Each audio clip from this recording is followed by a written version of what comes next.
You ready? Yes. Hi! Today I'm here with Rosianna again, or, you know, the first time? I don't know when this is going up. Anyways, it is 2017. We've made our resolutions. How are we gonna stick to them? Do you like resolutions? I like them. I just don't think that they should be just for the new year. I think any day is a new day. And I also believe in goal setting throughout the year, because I think your situation changes and your needs change. That is true. I've definitely done resolutions before where halfway through the year I'm like, that's not a goal I want. Like, I have to completely change my mind. The problem with like perfectionism is that it's so appealing to have like a fresh start. Yeah. Because you can start from scratch and it's really fun. It's a good moment. It's a good marker for a new beginning, because you're literally resetting a lot of things. But I think sometimes it can lead to us feeling like disconnected, and it can sometimes lead to us feeling like failures, and also categorizing. This has really been a year that we've seen it, like categorizing a whole year in a certain light. Like, oh yeah, 2016, worst year ever, right? I was a failure, whatever. Like, that kind of thinking I don't think is very healthy. I think that one important thing with resolutions is to frame them in positive terms. So rather than saying don't do something, say do something. So rather than like don't stay inside all day, say go out to a museum every now and then.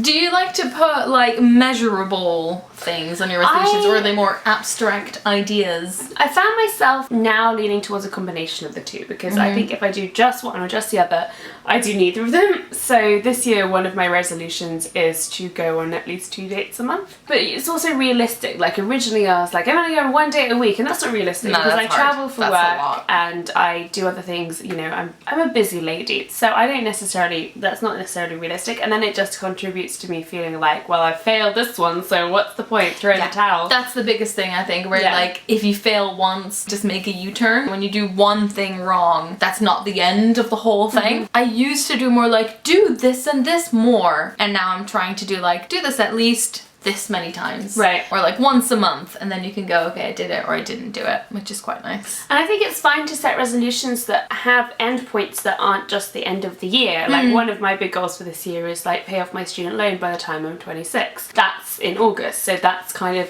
a measurable thing, and it will help me get through the year and be like, boom, done. December is a hard time to get your resolutions done. Yes. Especially if they're health related ones. It's cold outside. And you're like scrambling for Christmas, and there's a lot going on. And if you're talking about saving money, it can be easier to save money in a way in January because everyone's broke. Yeah. But is it as easy to save money in April or May when they start advertising summer holidays? Maybe not so much. I think one of my biggest problems with failing resolutions is that I'll just forget what my resolutions are, because I do them every year and I do like 10, and then in December I'm like, what were my resolutions?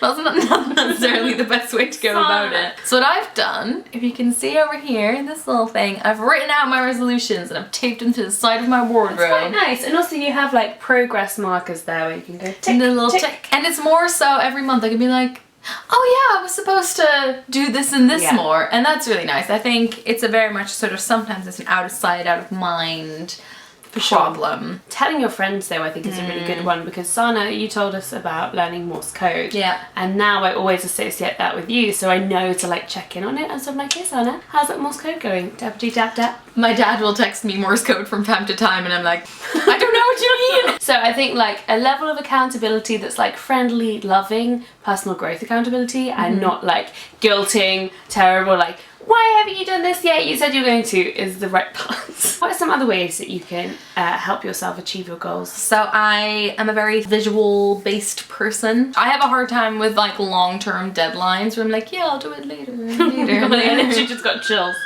For my dissertation, I drew out this whole chart on an A4 sheet of paper that had like weekly goals. It's kind of like when you do a fundraiser and you're measuring how much money you've gotten in. Yes. They had like a number of words, and I put that on my wardrobe. I couldn't miss it, and then every time I did a bit, I could cross it off. That kind of thing works really, really well for me. I'm starting a bullet journal this year, and I think that's sort of like, it's right here, and when you've done it, you can cross it off. That's quite a nice way of, you can even do the thing that you probably did as a kid where your mom gave you like a sheet of stickers and every day you did something. Did you have that? No, but I was also quite envious of people who did have that. Now I just want a sticker chart. Rewards is also nice. Oh God, I get really, no, rewards for me is really bad. Rewards? Because then I just start rewarding myself for everything. I get too attached to the idea of rewarding myself for things.